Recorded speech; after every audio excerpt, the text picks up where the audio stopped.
Vamos a hablar de la clasificación de lo que son trastornos hipertensivos del embarazo, de lo que es hipertensión gestacional, preeclampsia, eclampsia, hipertensión arterial crónica con preeclampsia sobreagregada. Para eso hay que tener en cuenta que las pacientes gestantes tienen factores de riesgo para hacer trastornos hipertensivos del embarazo. Tenemos antecedentes de preeclampsia en gestación anterior, que es el más frecuente, pacientes con obesidad, con dislipidemia, con diabetes, con hipertensión arterial crónica, embarazos múltiples en tratamientos de infertilidad. Acuérdense que la preeclampsia no es una enfermedad con etiología o causa conocida, entonces se asocia mucho a lo que es factor inmunológico, genético en estudio. Y eso tiene mucho que ver cuando uno hace tratamientos de fertilidad como transferencia de embriones en embarazos múltiples. Por lo general, todos los tratamientos de fertilidad que acaban en un vitro, muchos de ellos, un porcentaje considerable, acaban haciendo trastornos hipertensivos del embarazo. Antecedentes de enfermedades renales también, edad materna, los extremos de la vida, desde el punto de vista del factor etario alto, obvio, obstétricamente, mayor de 35 años, o menor de 19 años, son riesgo para que hagan trastornos hipertensivos del embarazo. La nuliparidad, gestación en multigestas con una nueva pareja sexual, control prenatales inadecuados, los periodos intragenéticos largos, aquellas pacientes que están gestando después de tiempo pueden desencadenar trastornos hipertensivos del embarazo, antecedentes de parto del recién nacido pequeño para edad gestacional. Actualmente se consideran los diagnósticos solamente de preeclampsia sin criterios de severidad y preeclampsia con criterios de severidad. Dentro de lo que es preeclampsia sin criterios de severidad, hay que tener en cuenta la definición, que son aquellas pacientes que presentan hipertensión mayor de 140/90, medido en 2 oportunidades, ya con un intervalo de 4 horas, y todo esto después de las 20 semanas de gestación. Antes de las 20 semanas se cataloga como hipertensión crónica. O también aquellas pacientes que han presentado solo un pico hipertensivo de 160/110. Solo uno, y de ahí se instaló la terapia hipertensiva. Pero para redondear esta definición, preeclampsia sin criterios de severidad, presión arterial mayor de 140/190 en 2 oportunidades con intervalo de 4 horas después de las 20 semanas. Proteinuria. Tiene que haber proteinuria. Más de 300 miligramos en 24 horas, ya se considera preeclampsia leve o preeclampsia sin criterios de severidad. La relación de proteína-creatinina mayor o igual que 0.3. O tener proteinuria en un examen simple de orina. Acá hay un tema importante. Es verdad que lo que pedimos es proteinuria en 24 horas cuando queremos estudiar un trastorno hipertensivo del embarazo para ver en qué grado de la preeclampsia se encuentra, si se encuentra en preeclampsia leve o severa. Pero acá hay un tema importante. La filtración glomerular no es constante. Yo puedo pedir un examen de proteinuria en 24 horas y me sale 350 miligramos. ¿Cierto? Ya, perfecto, es una preeclampsia leve, más de 350 miligramos. Y a las 2 horas que tengo ese resultado, pido un examen simple de orina y me sale proteinuria 3 cruces. Entonces, no hay correlación entre el valor que hay entre la proteinuria de 24 horas y tener 3 cruces de proteínas en orina. Es verdad que los laboratorios no interpretan en valor o en cantidad exacta cuánto significa una cruz, 2 cruces o 3 cruces. Pero si te ponen 3 cruces, quiere decir que está aumentado. ¿A qué voy yo con eso? Que yo puedo pedir un examen de orina ahorita y me ponen una cruz, y en 4 horas me ponen 3 cruces, y luego en 4 horas más me vuelven a poner 2 cruces, y así va variando. Entonces acá lo que tienen que tener en cuenta como un criterio importante es simplemente si hay proteinuria o no la hay proteinuria. Y proteinuria con hipertensión es preeclampsia. Después ya ustedes tienen que evaluar los criterios de severidad. Dentro de ahora la definición de preeclampsia con criterios de severidad está acá tener la presión mayor de 160/110 en 2 oportunidades con un intervalo de 4 horas.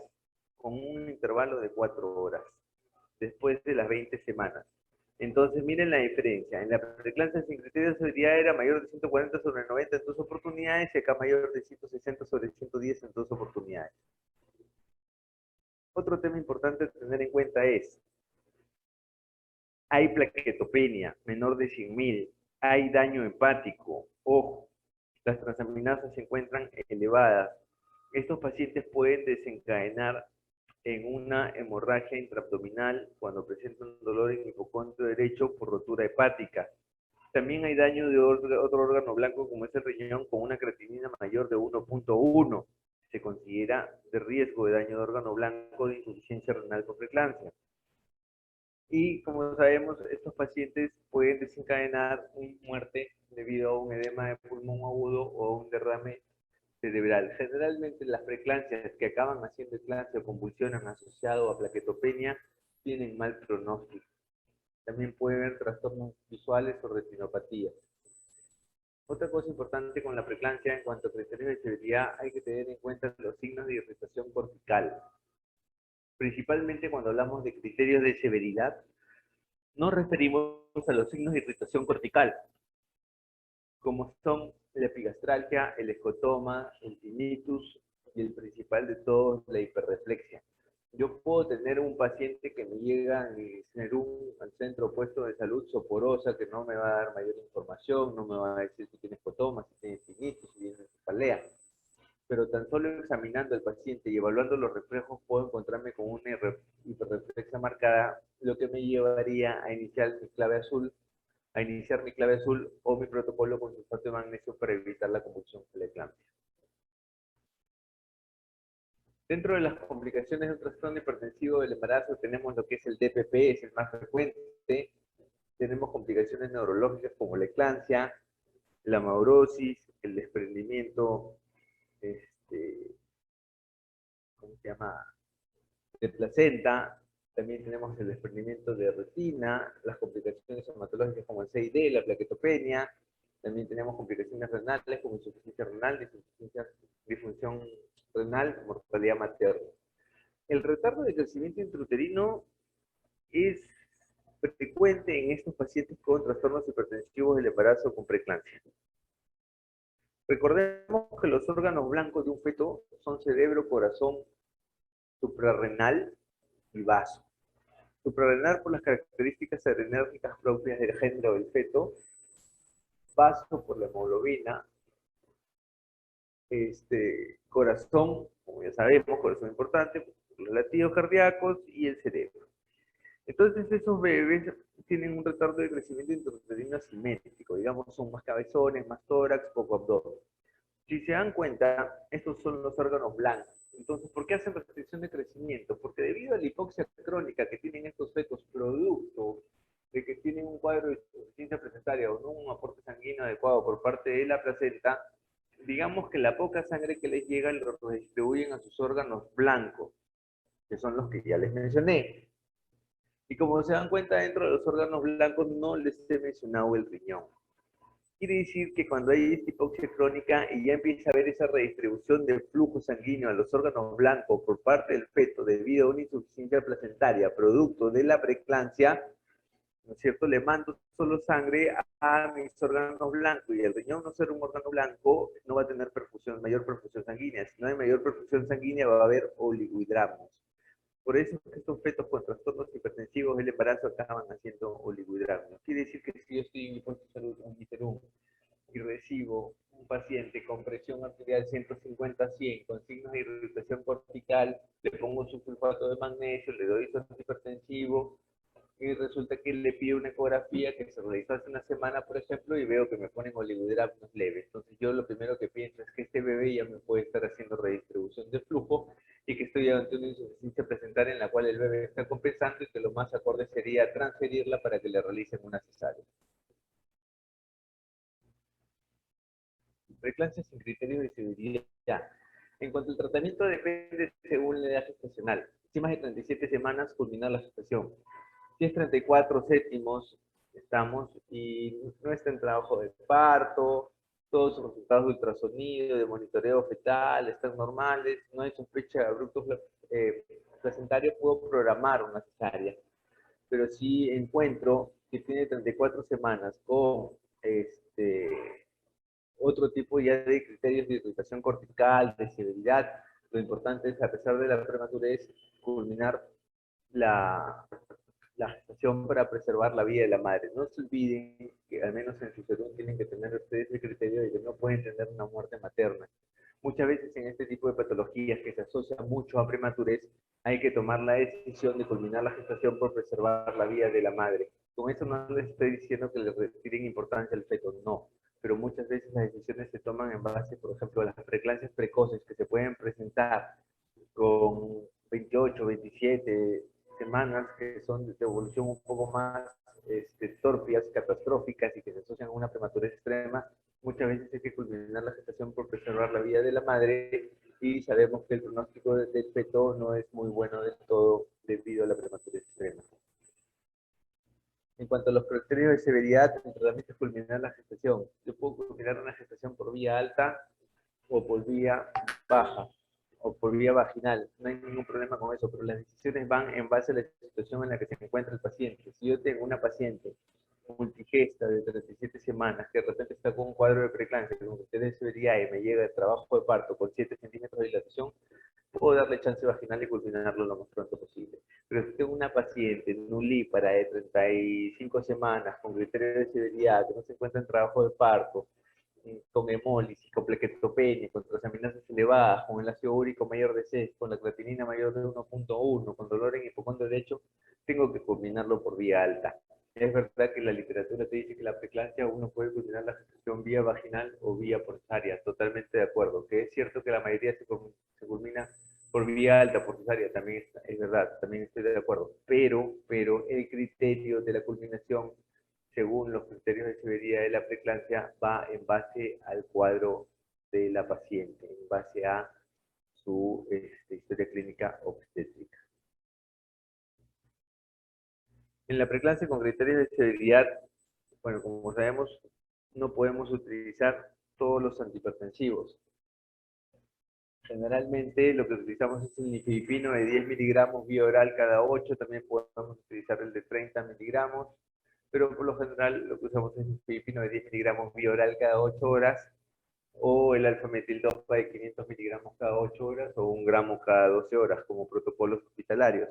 Ahora, esos dos son los que más utilizamos porque no atraviesan la barrera placentaria. Los inhibidores de IECA, como el enalapril, captopril, están contraindicados en la gestación para manejo de preeclampsia. De repente se puede utilizar después de que ya el producto se extraiga.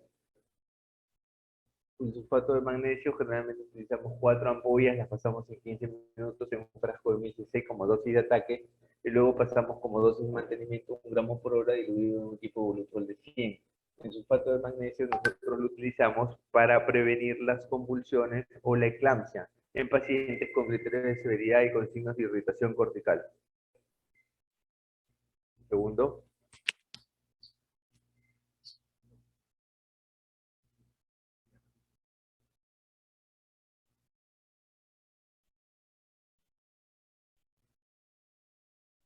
Pues, porque tiene que probarlo. Muy bien.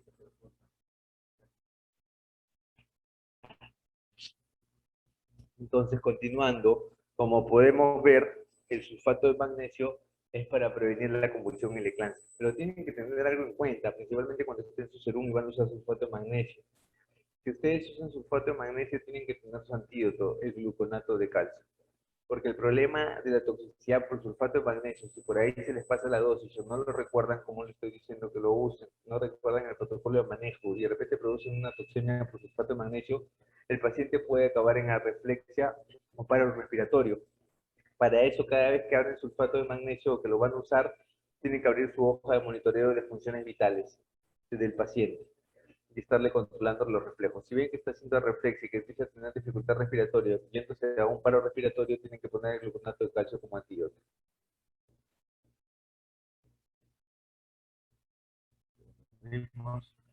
La hipertensión arterial crónica, bueno, el manejo de lo que es la hipertensión arterial crónica, el paciente siempre va a continuar con sus antihipertensivos desde antes de las 20 semanas. Estar seriando la proteinuria para determinar si se está sobreagregando algún tema de preeclampsia. Los antihipertensivos son los mismos. ¿Se me copia hasta ahí todo? Sí, doctor, no hay problema. Quiero que tengan en cuenta la proteinuria en una preeclampsia con criterios de severidad o severa es más de 3 a 5 gramos en 24 horas. Ya, pero ya saben que les dicen que no se guíen tanto sean tan parametrados en esos valores, ya que la filtración glomerular no es constante. Muchas veces tan solo tener criterios de severidad, una hipertensión y proteinuria, sin necesidad de centralizarme tanto en los valores, es suficiente para catalogarlo como una preeclampsia severa. No se olviden que un trastorno hipertensivo del embarazo puede irse de frente a la eclampsia sin pasar por la preeclampsia. ¿Qué quiero decir? Que yo puedo tener una gestante con hipertensión sin proteinuria y puede convulsionar. Entonces, acuérdense que la hipertensión es lo que hace que convulsionen. Entonces, siempre evalúen a sus pacientes los signos de irritación cortical. Si hay proteinuria, más hipertensión, preeclampsia. Pero yo puedo tener solo hipertensión, signos de irritación cortical sin proteinuria. Quiere que yo de un HIE y producto de la misma hipertensión, ese paciente me puede convulsionar. Continuando con el tema de preeclampsia, es importante que tengan en cuenta lo siguiente.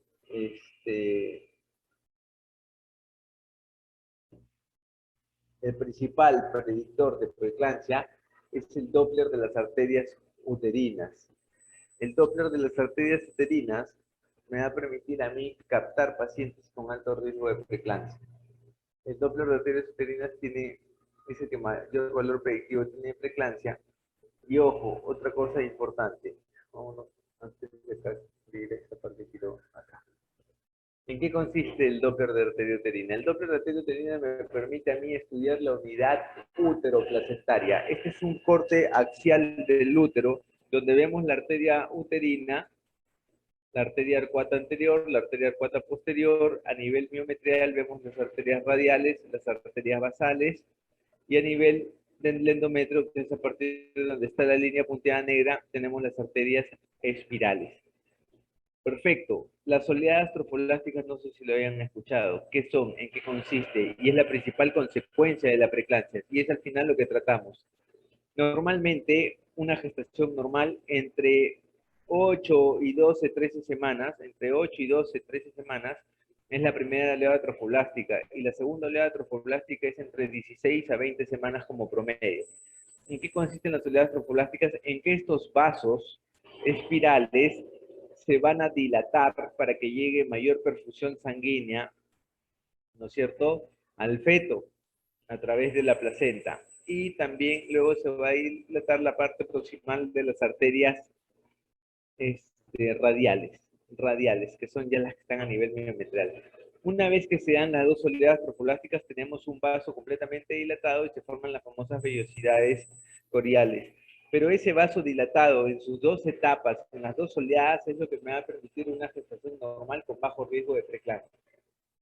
Entonces, cuando tenemos nosotros preeclampsia, el problema es que no se ha dado la segunda oleada trofoblástica, siempre se va a dar la primera.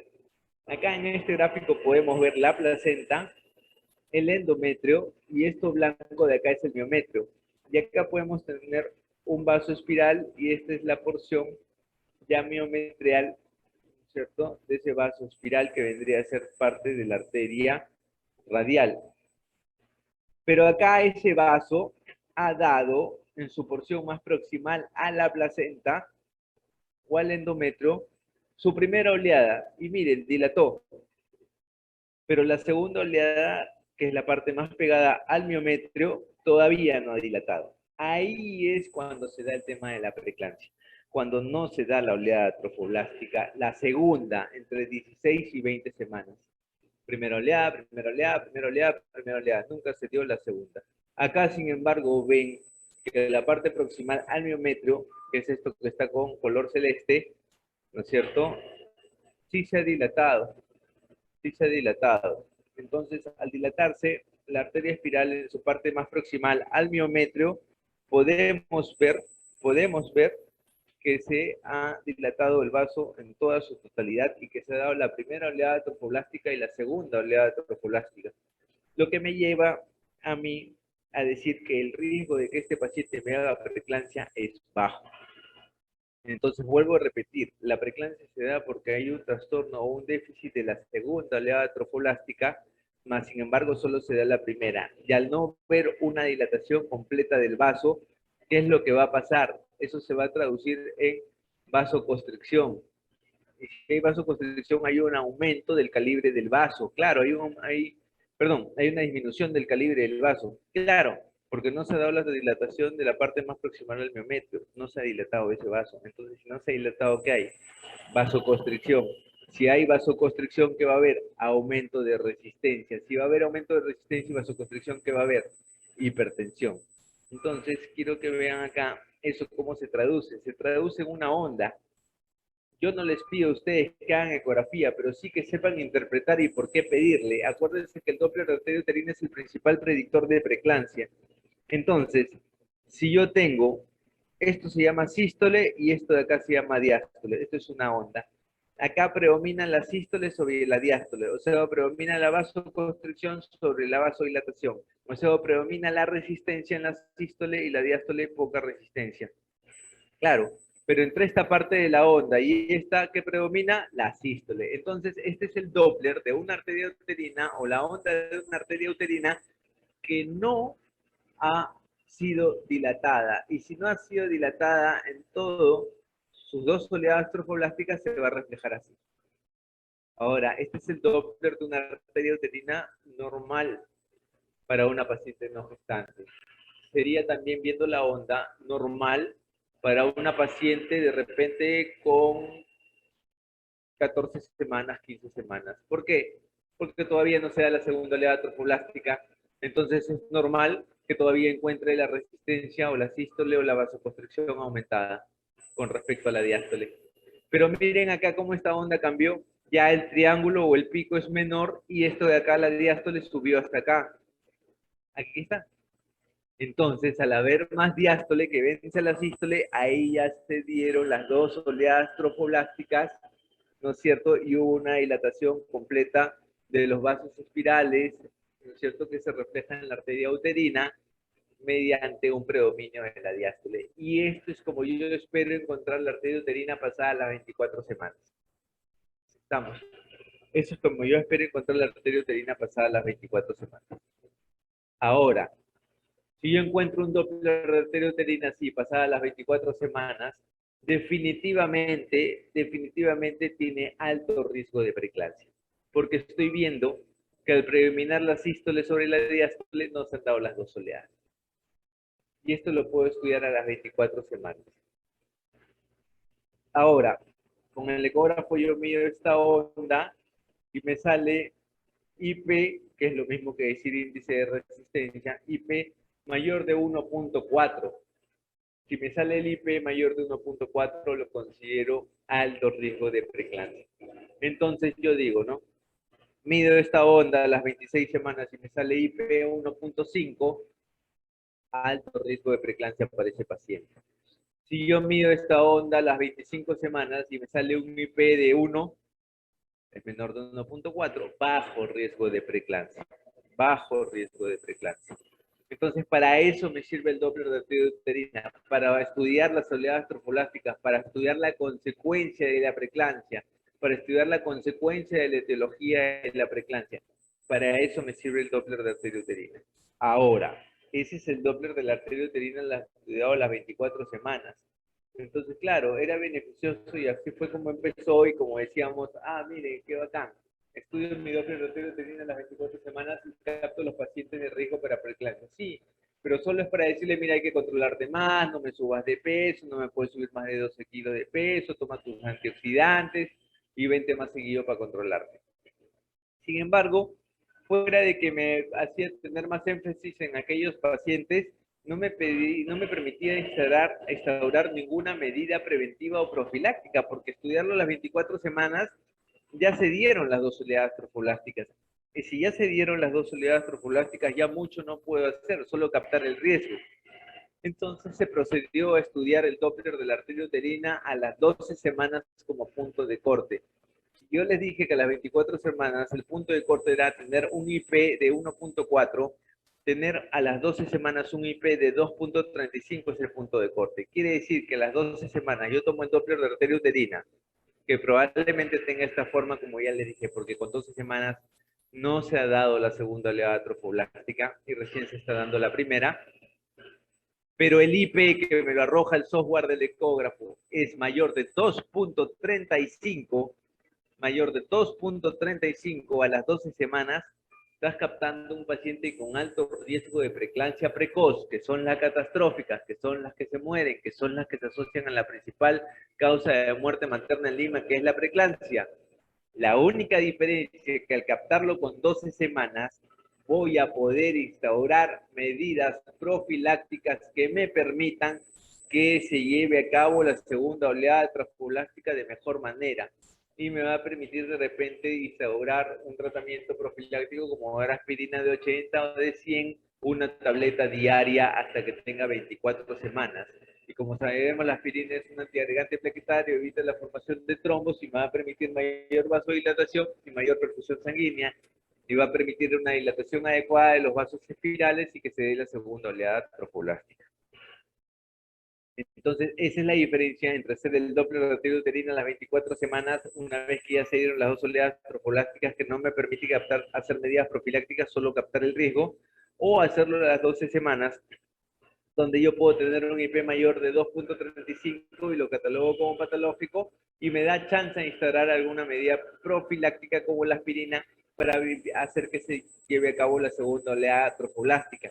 Y esa preeclampsia que me podía venir con 26, con 27 semanas con alto riesgo de mortalidad materna, de repente me puede venir con 34 o 35 semanas, disminuyendo así la mayor riesgo de mortalidad materno y perinatal. Esa es la diferencia entre uno y el otro, y no es grande, no es nada del otro mundo, porque al final sabemos y conocemos la ecografía genética que la pedimos entre 11 y 14 semanas. Entonces, si yo pido a las 12 semanas mi ecogenética, puedo poner más Doppler de arteria uterina y veo el IP. Doctor, una pregunta. ¿Y en el Doppler de arteria uterina, qué arteria uterina valoro? ¿La derecha o la izquierda? ¿Suman ambas? Porque en el informe les van a dar ambas, el IP de la derecha y el IP de la izquierda, y lo dividen entre dos. Y la sumatoria de esos, entre dos, eso lo ven en relación al rango. Por ejemplo, sumo el IP de la arteria uterina derecha con el IP de la arteria uterina y me sale a las 25 semanas 1.6, es mayor de 1.4 patológico. A las 12 semanas sumo el IP de la arteria uterina derecha con el de la izquierda y me sale 3.0, es patológico porque es más de 2.35. Otra cosa importante que tienen que tener en cuenta es que para que se den cuenta de la magnitud de lo que es una hemorragia posparto como principal causa de muerte materna en el Perú, esa dilatación de esas oleadas trofoblásticas que permiten la dilatación de las arterias espirales para formar las arterias útero-placentarias aumentan 30 veces el calibre de la arteria espiral normal, 30 veces de calibre. Por eso que cuando no controlas una hemorragia posparto en una gestante, en cuestión de segundos, de 5 a 10 segundos, se te puede ir de choque hipovolémico grado 0 al 4. Estamos. El manejo de un choque hipovolémico en un paciente con gestante no es igual que un paciente no gestante. Es más corto el tiempo y rápidamente se va el choque hipovolémico. Anteriormente se usaba índice de resistencia, ahora se usa índice de pulsatilidad. Por ejemplo, el noche subjetivo. Antes describían esta muestra, ¿no?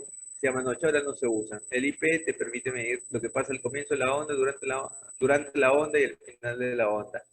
Cuando se utilizaba índice de resistencia era al comienzo de la onda y al final de la onda, pero no se veía lo que pasaba. El software de la máquina no te leía lo que pasaba en la onda.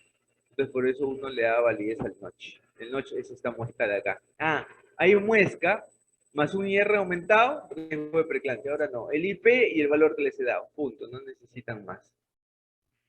De todos los Dopplers, porque el Doppler tiene una indicación para hacer, por ejemplo, paciente que esté con hipertensión, que el bebé no me esté creciendo bien, le pido Doppler de la arteria umbilical. Si el Doppler de la arteria umbilical me sale alterado, le pido Doppler de la arteria cerebral. Ya, tiene una indicación. La literatura te dice que en el Doppler de lo que es arteria uterina, ¿no es cierto? Tenemos factores de riesgo como ser primigestas, embarazos múltiples, hipertensión esencial, hipertensión secundaria, nefropatía persistente, lupus eritematoso sistémico, síndrome de anticuerpo antifolipídico, preeclampsia previa y recurrente, preeclampsia previa de inicio temprano que requiere finalización antes de las 32 semanas, antecedentes de desprendimientos prematuros de placenta, diabetes, embarazos múltiples, nulliparidad. Perfecto. Estos son los pacientes que sí o sí tienen que hacer Doppler de arteria uterina.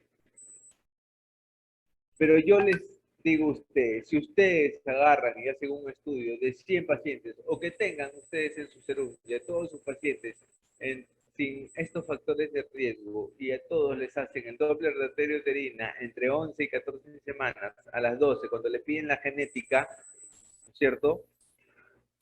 Les garantizo que van a encontrar varios pacientes sin estos factores de riesgo que el predictor de preeclampsia les sale elevado. Entonces, ¿a qué voy yo con esto? Que a mi criterio propio y a mi experiencia personal, que es lo más importante en medicina, la medicina basada en evidencias y la experiencia personal de cada uno, como sabemos, de todos los Dopplers, de todos los vasos, el único que yo le haría a todos los pacientes sin necesidad de tener el factor de riesgo es el Doppler de arteria uterina. No se olviden que esta es importante, este dato que les estoy dando, porque cuando ustedes vayan a su serum van a tener sus propias gestantes y van a captar gestantes. Y muchos de ustedes de repente van a ir a zonas rurales, como me pasó a mí en una determinada época. Entonces hay que saber bien lo que es referencia, lo que es contrarreferencia y lo que es transferencia. Ustedes saben que en una muerte materna va a haber problemas en el que tengan su resolución ministerial de serum. Lo que no pueden tener es una muerte materna. Entonces, yo digo, ¿no? Si yo capto gestantes y al final yo refiero mi gestante para que sea una ecografía genética, porque simplemente mi gestante tiene más de 35 años, tiene riesgo de alteración cromosómica, o el mismo paciente te lo pide, doctor, quiero ver si viene bien, que mi pareja es mayor, bla, bla, bla, bla, piden la ecogenética, pidan de pasada el Doppler de arteria uterina y se van a encontrar con sorpresas. Acuérdense que un IP mayor de 2.35 a las 12 semanas es riesgo de preeclampsia precoz. Y si eso a ustedes les sale elevado o alterado, tienen un documento que les justifica por qué motivo transferir al paciente para ser manejado en el hospital más cercano al sitio donde usted está realizando su serum. Tienen que tener en cuenta el concepto y la diferencia entre lo que es transferencia, referencia y contrarreferencia. Yo transfiero un paciente porque no lo puedo manejar en este centro puesto de salud porque no cuento con la capacidad resolutiva para realizarlo, por ejemplo, una cesárea o un ecógrafo doble. Perdón, por ejemplo, una cesárea. Entonces no lo puedo manejar acá.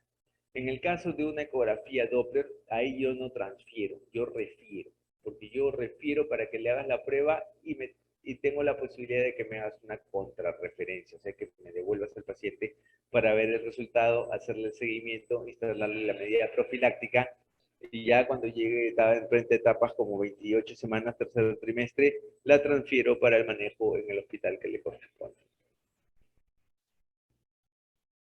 Muy bien, doctores, ¿alguna duda, pregunta? ¿Todo está claro?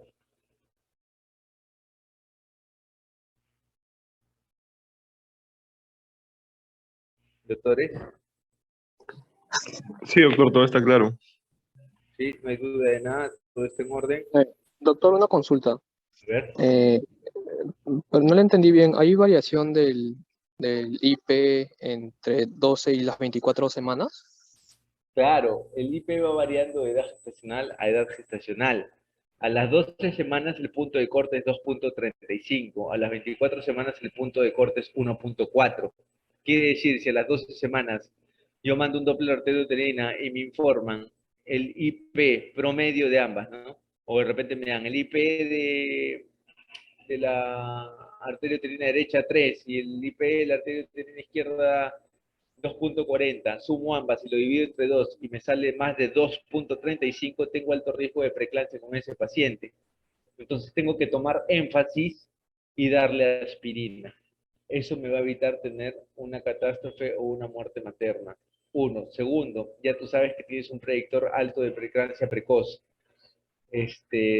Tercero, sabes que la tienes que transferir y no te vas a quedar con ese paciente en el serum, porque te pueden avisar en una madrugada que se ha desprendido la placenta. Acuérdate que en el serum, en zona rural, los pacientes no tienden a ir al puesto de centro de salud.